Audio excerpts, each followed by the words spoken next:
Hello, this is Dr. Cecil Cockerhelm sharing with you a few ideas about the Counseling Skills coursework. It's grace-based, and I'd like to get right into it to share some ideas since I've been doing mentoring, coaching, and counseling for many, many years. I won't be exactly saying the words exactly as the PowerPoint is saying it. I'll be kind of more or less teaching it, but you can certainly look at the PowerPoint frames later on or slow down the video that you can read more about specifics. But number one, I'd like to share with you the idea of going over to Global Grace Seminary. And there you'll find a undergraduate program as well as a master level program in counseling, if that should be a desire of yours, and many other types of coursework like, theology. Yeah, some people want an undergraduate or a master's degree in theology. Everybody's not interested in counseling like I have been for all these many, many years. However, I found out many years ago that people just have problems and they got to find somebody that can help bring help, hope, and healing. And I just was found to be that person that God has chosen to use. So let's get right into the disclaimer, because this site does not constitute professional advice, diagnosis, or treatment. It's not a replacement for supervision for mental health practitioners working with adults or children. You need to deal with psychologists or psychiatrists or other professionals if you're going to deal with adults or children. But here's what's important. Always consult with a qualified professional directly when considering a treatment plan or a program. And that deals with anything, whether it be psychological, or I use a lot of things, nutritionally. And I like to talk to people and email people and Google people who are in the know about nutritional products. Anyway, grace-based counseling training. In this training, we will look at an analogy of a building being built or a new home being constructed. You know, if you've ever been in a construction site, drive and by it, like here in Houston, Texas, there is a lot of construction going on and has been since I've been living here about 55 years. And they've been doing construction all over this place for all those years. And it just seems to be no end. But they dig a very deep hole. And they got particular guidelines of what materials go in to the construction of a site depending on the type of building. But they know exactly what they're doing, how deep they go, the type of materials they put in that particular hole that will hold the construction properly. Well, that's the same thing I want to say here when you're doing counseling, coaching, or mentoring. You have to have the basics. And what are the basics? Well, the basics is simply this. It's the finished work of Jesus. Now, I didn't say just Jesus. Religion will tell you Jesus is what we're trying to talk about. And oftentimes they talk about the finished work of Jesus. And I'm talking about the finished work because that's the real thing. See, the scriptures is just about Jesus. God's word is Jesus. And there is a huge difference. And you need to sort that out for yourself. But these helpful insights will bring help, hope, and healing for those who use it. But first and foremost, you got to remember we are spirit beings. We came out of the Father, and the Father is a spirit. And those who worship him must worship him in spirit and in truth. The truth of the matter is that you and I are birthed here on this earth through, yes, our earthly father and mother, as Jesus was birthed in this earth realm from the Virgin Mary. However, we all came out of Father God himself, who is the author and finisher of our faith. And let me share with you this, Genesis 2:7 right up front. And if you can just get Genesis 2:7, it'll solve most of your problems for the rest of your life. At least that it did that for me. Genesis 2:7 says, God breathed into the nostrils of man the breath of life, and he became a living soul or a living being, or he had Zoe life. God's got a life in him, because that's the only thing that God can release into him is that breath, the air, rah, rah, ha. In Greek is a wind. See, wind, you can't see the wind. You see the result of wind. You don't see spirit. You see the result of spirit. And what can I just say it that way? Actually, we are a spirit being slowed down to visibility that we can recognize each other. And that's from several Bible teachers have expressed it that way.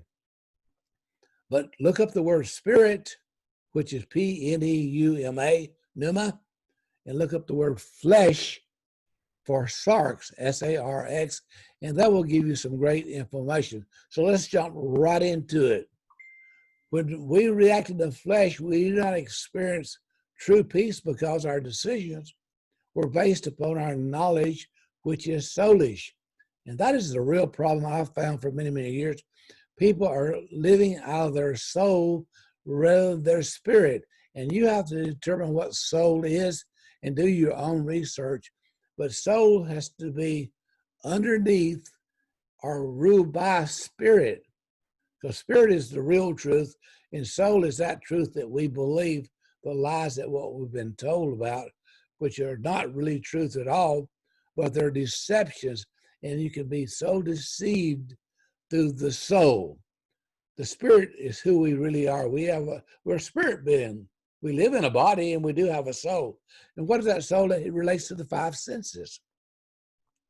Okay, and when I've dealt with people in the counseling relationship for many, many years, I find that the most difficult clients that I've ever had were those people who were very entrenched. In fact, they believe beyond a shadow of a doubt that the religious teaching from the pulpit that they heard and believed for many years is really the truth. It's it. And for them to change their mind to believe they're a spirit being is very, very difficult. That's the reason why I have a lot of information on some of my other websites where it deals with spirit being, which is spirit, which you cannot see, but you can see the results of it in our quantum life revelation training in specific. That's right. It's very specific that you're dealing with true spirituality. True spirituality. Okay, let's look at Galatians 5:19 through 25. It says here, the acts of the flesh are obvious. So what is he saying that are obvious? Well, it's obvious that you can see people in these sexual immorality, impurity, debauchery, idolatry, witchcraft, hatred, discord, jealousy, fits of rage, selfishness, ambitious, dissensions, factions, envy, drunkenness, orgies, and the like. But then he says over here in the fruit of the Spirit, he says that you can also see people with love, joy, peace, patience, kindness, goodness, faithfulness, and gentleness, and self-control, which I think I'm quoting from memory from probably King James. I'm not sure where I quoted that from. But anyway, but it says in 24, those who belong to Christ, Jesus, have crucified the flesh with its passions and desires. Because we live in the Spirit, so let us stay in step with the Spirit, which is our true who we are and our true nature. We have one nature, and that is a spirit nature, the very spirit of Jesus. The Holy Spirit is the very power that raised Jesus from the dead. And he, the Spirit, lives within you, and you're one with the Spirit. Does that make sense? There is no duality. There's no God someplace and us some here. We're all one. The grace-based counselor function from a paradigm of truth that resonates from within. Opinions are not used. I've been saying that for many, many years. Everybody's got an opinion about something. Have you been on Facebook recently? There's opinion about everything you can think of on Facebook. But it says in the scriptures, as a man thinks in his heart, so is he. As you think, you are. So there are three aspects or dimensions of a person's life: the cognitive, how we think; the affective, how we feel; and behavioral is how we act or perhaps react. We can act in the spirit with positive consequences, or we can react in the flesh with negative consequences. And you know that from just observation alone. The 8 counseling skills. Wow, these are so important. And by the way, I learned this when I took drug and alcohol counseling for a year. Yeah, I thought maybe I would get into that system of ministry, but I decided, hey, I need to find something more biblically based than the drug and alcohol training that I received. But I did find some really good stuff about these counseling skills. And these 8 counseling skills, I think, are the most powerful skills that a person can use, whether they do what I call secular or sacred counseling. Actually, everything is sacred to God. There is no secular, and that's a whole nother study within itself. So there's God consciousness, world consciousness, and self-consciousness. So let's get right into these three. God consciousness refers to a person's awareness of God. Now, some people don't even believe in God. They don't think they experienced him. But the fact of the matter is, they've just not been enlightened by the Holy Spirit of their true identity as a son or daughter of God. It's only through the God consciousness that a person's true divinity is revealed as their identity. Divinity is our identity. And that's when I got Genesis 2:7. See, it was divine breath of God brought me into being as a human being, as they say. Though we're not human, we're really a spirit being, which is my identity in him. I've always been in him. He's always been in me. Ephesians is a good book for you to study to understand your identity. It's great. World consciousness. Well, what does that refer to? It refers to our human emotions and feelings that are fundamental layers in a person's world consciousness through things, people, themselves. But let me tell you about feelings, these emotions. Emotions always piggyback on what a person thinks. Whereas you can't have an emotion unless you have a thought. That's just the truth. As a man thinks in his heart, not as he emotes in his heart. That's just the truth.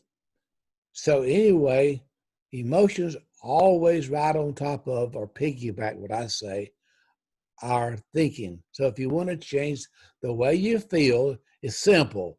Change the way you're thinking, and it will automatically change the way that you feel. Is that so simple? Well, it's so simple. I tell you that people don't believe it, don't do it, and they still go by feeling sad and despaired. So all these different layers of feelings that people have, and they're self-conscious. Let me tell you about self-conscious in a nutshell. It's all about self. Well, that should be self-sufficient, self-consciousness. It's about being shy. It's all about me. And there is a science, neurobiology of shyness that has discovered something quite remarkable. Let's say there's three brain centers that mediating fear and anxiety that orchestrates the whole response we recognize as shyness. Think of it as an over generalized fear response.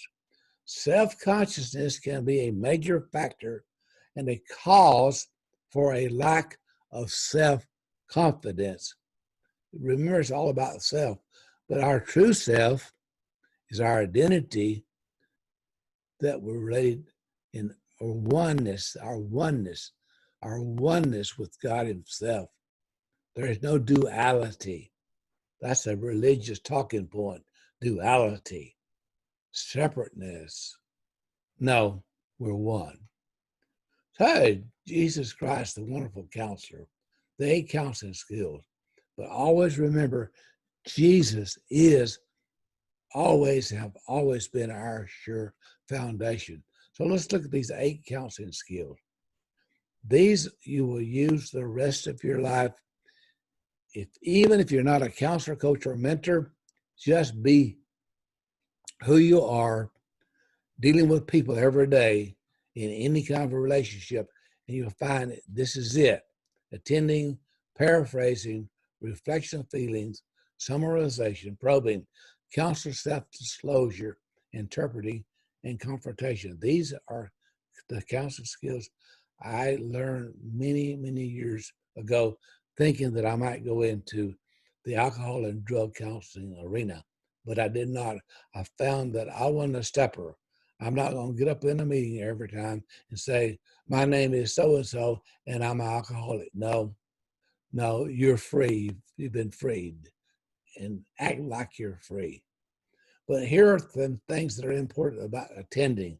It deals with proper eye contact, good body posture, and accurate verbal tracking. Listen, you can't go asleep at the wheel when you're doing good biblical counseling. You just can't do it because it deals with your listening, observing, and communicating. That's going on all the time.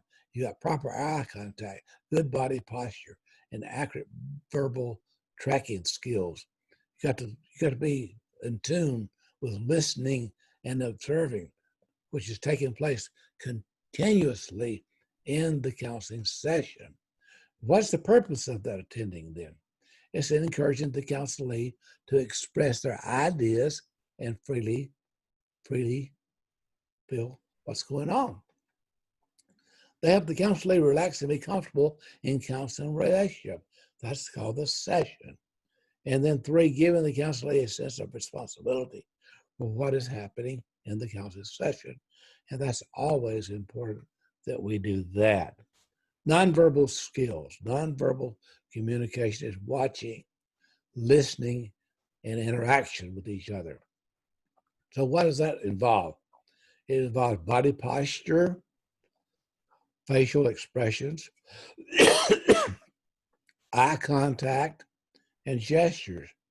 Those are things that are going on, which are non-verbal communication. Very, very important. Paraphrasing. So the counselor repeats back to the counselee what was said in exact or similar words.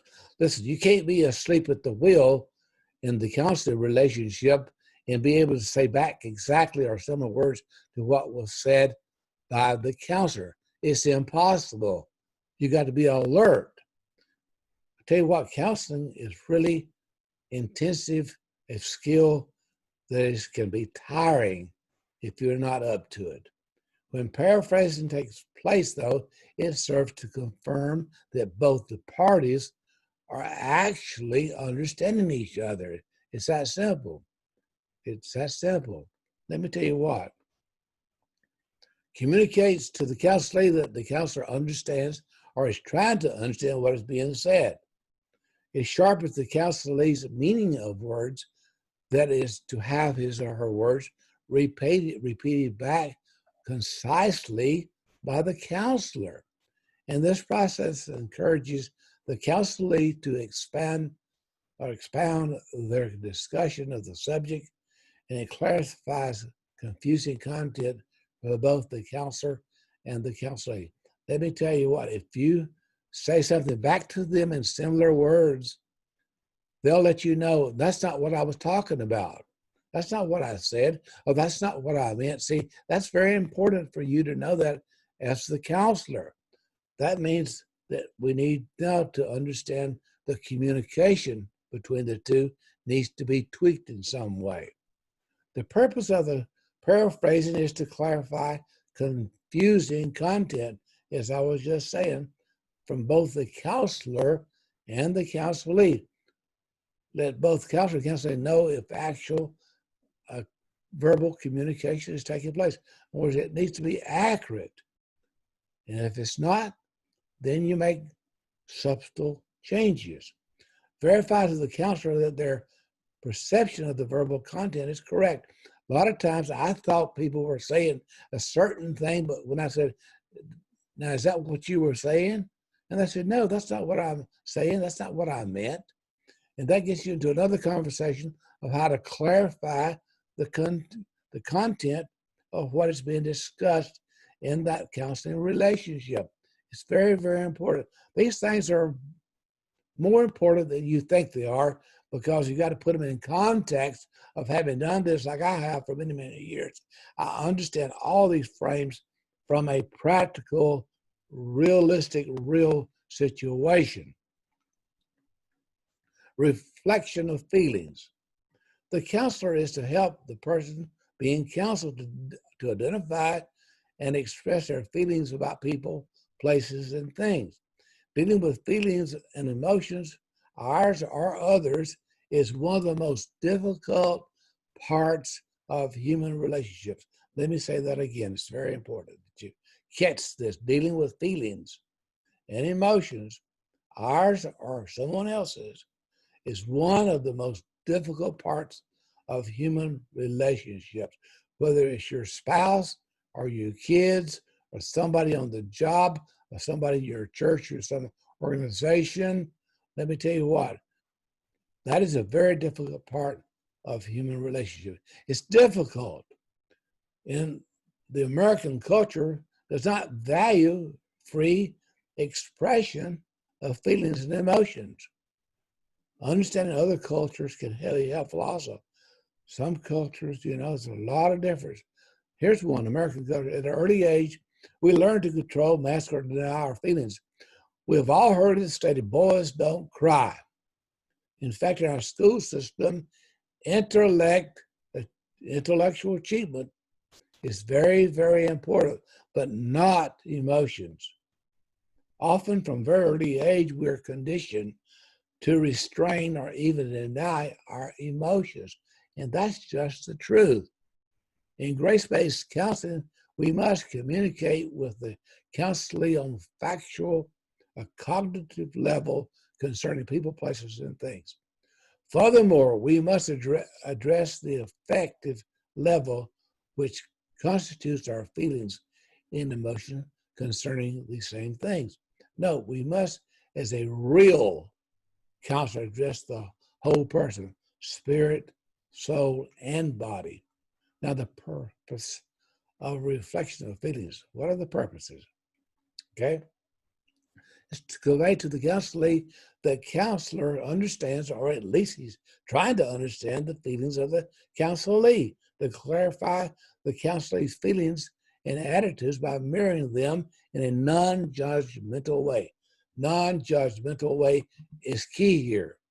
To give the counselor the opportunity to recognize and accept his or her feelings as part of himself or herself.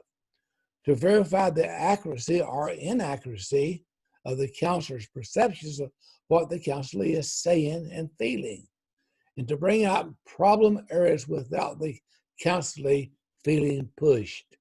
Note, distinct messages of emotional content also comes from non-verbal cues. I should have put that in red. Distinct messages of emotional content also comes from non-verbal cues. Nonverbal cues are such things as head and facial movements, posture, gestures, voice tone, and quality.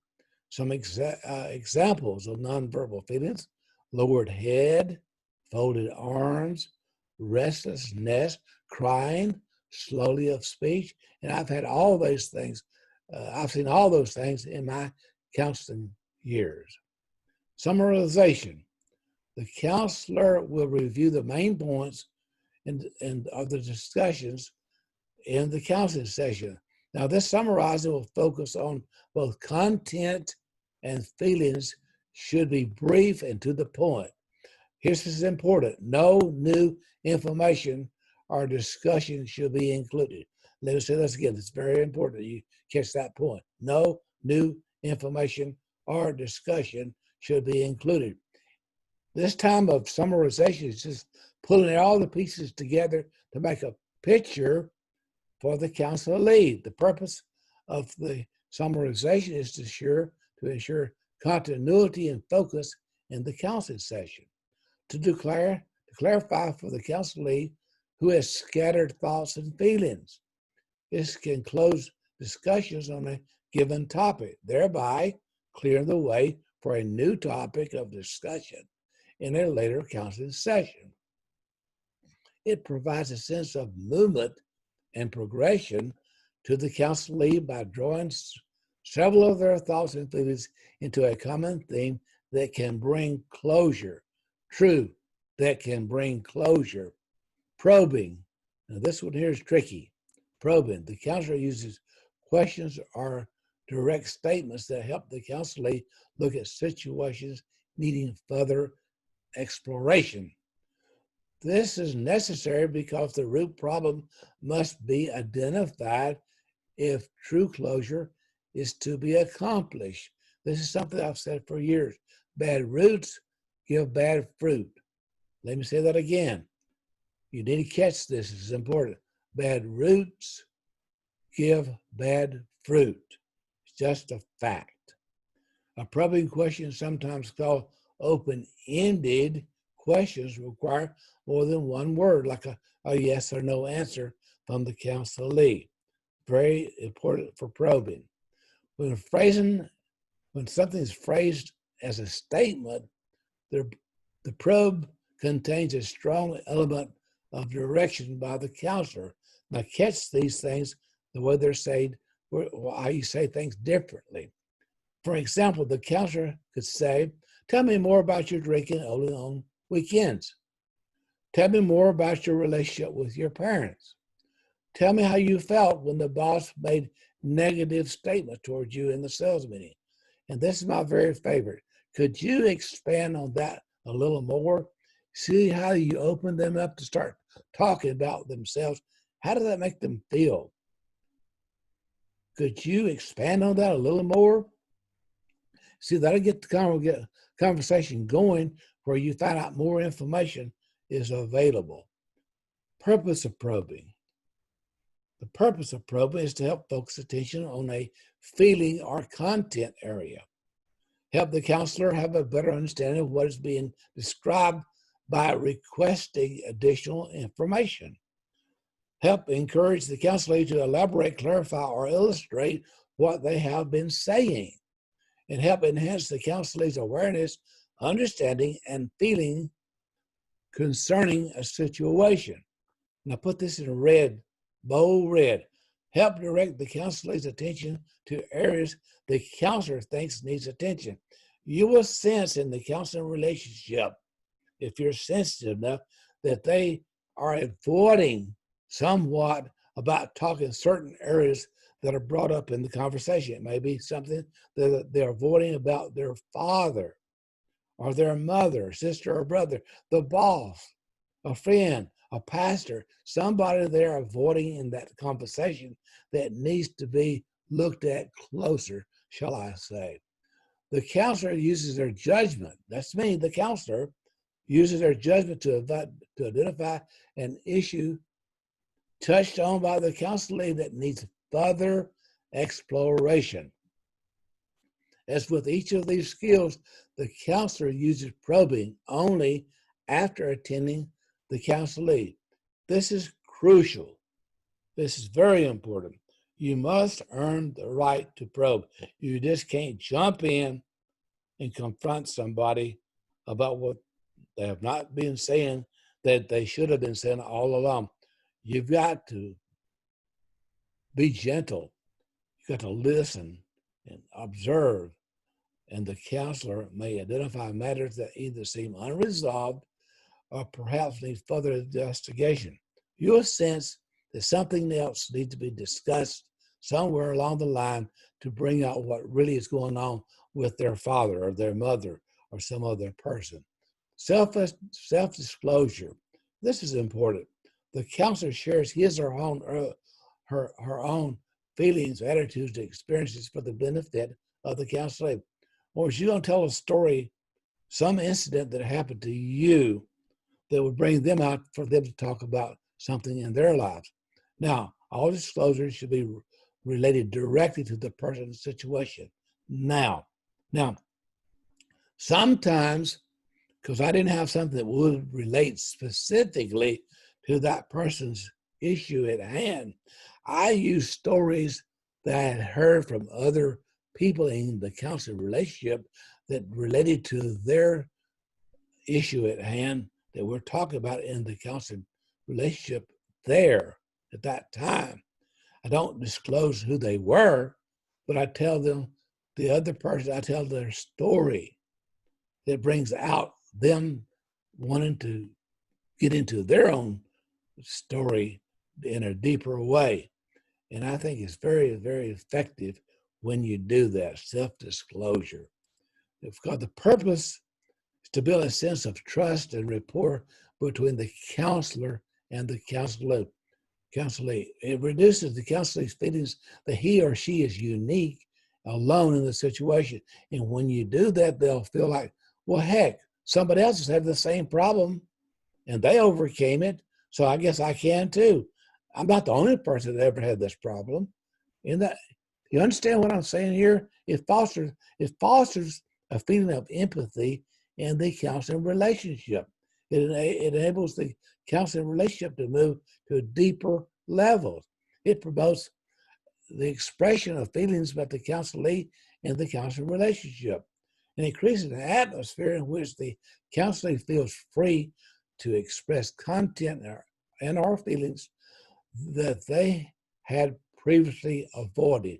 Let me say that again. This is so important. It's very, very important. It creates an atmosphere in which the counselee feels free to express content or feelings that they had previously avoided. Wow, that's big. Here's some guidelines for self-disclosure. The counselor disclosure should relate directly to the client's situation. The counselor may use paraphrasing or reflection of feeling summarization, probing to ensure that he or she does understand the counseling situation before self-disclosure. The counselor is to relate the disclosed directly to the situation, as I said before, and the counselor should disclose only experiences that have happened to them personally, using pronouns such as I, me, my, or myself.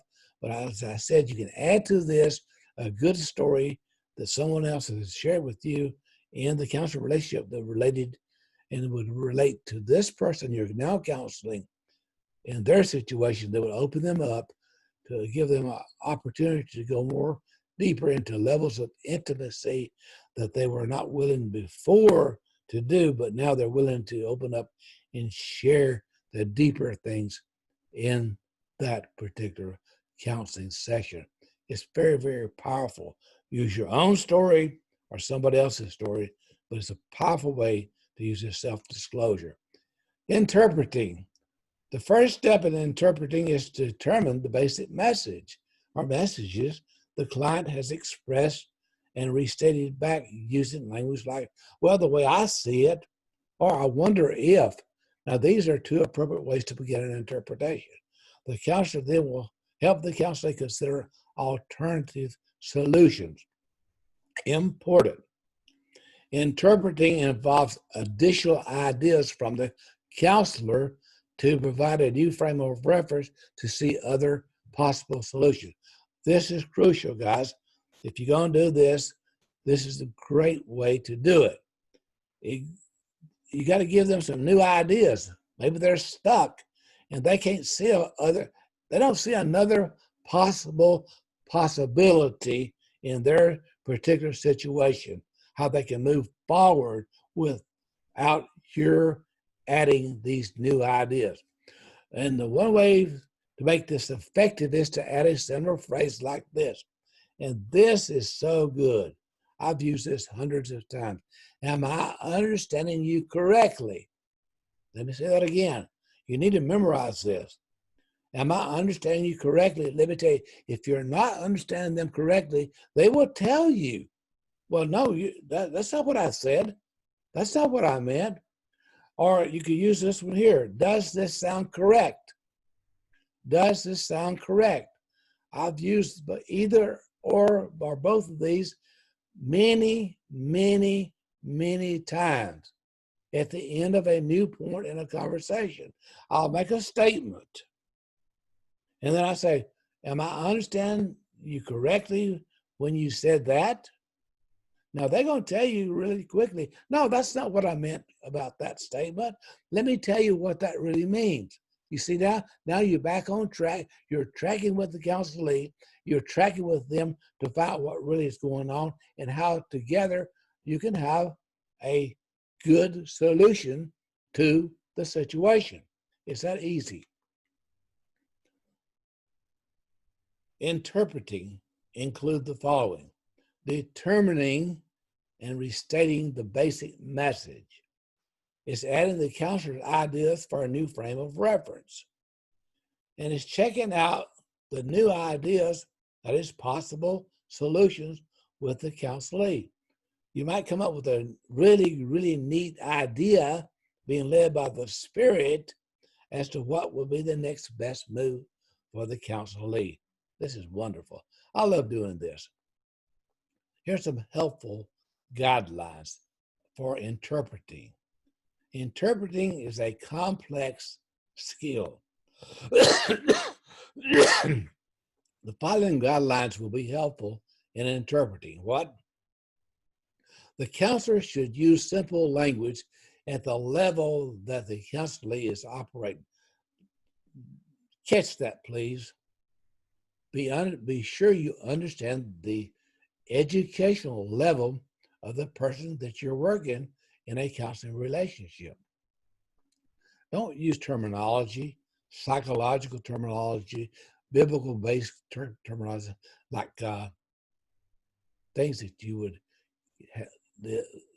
learn in a class on theology, for instance. They don't know theological terms, most likely, unless you're dealing with somebody that's been to maybe Bible school that might understand progressive salvation, which is not a truth.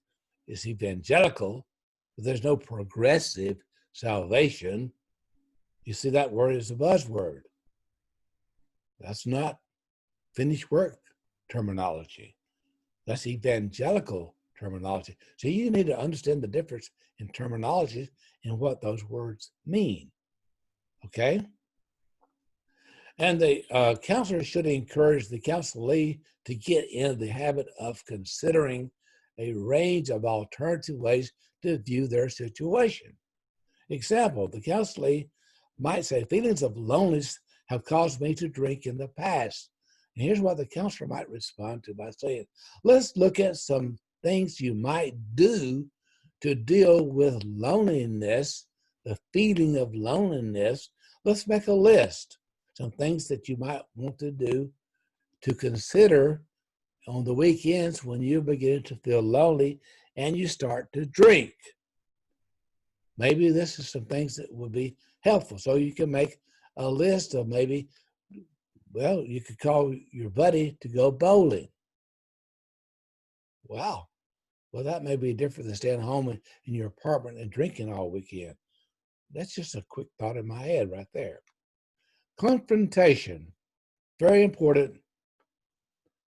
A counselor will use a deliberate question or statement to break down the defense of the counselee to get to the root issue. Now, this is particularly useful when the counselor senses that the counselee is avoiding a particular situation or person. This is important, though. Before the counselor can use confrontation, mutual trust and empathy must already be established, firmly established. You can't just jump in and confront somebody. No, they'll bow up on you, they'll shut down, and they'll not want to talk to you about things that are really, really deep within inside of them. You use this cautiously, shall I say. The purpose of confrontation is to help the counselor become more congruent.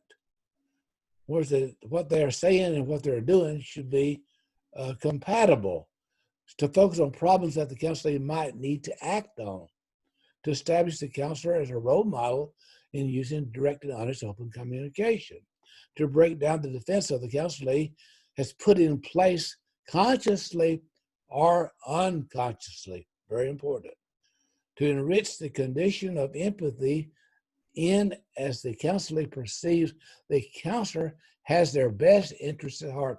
They have to perceive that you have their best interests at heart before they're going to open up in this confrontational type of modality there that you will use.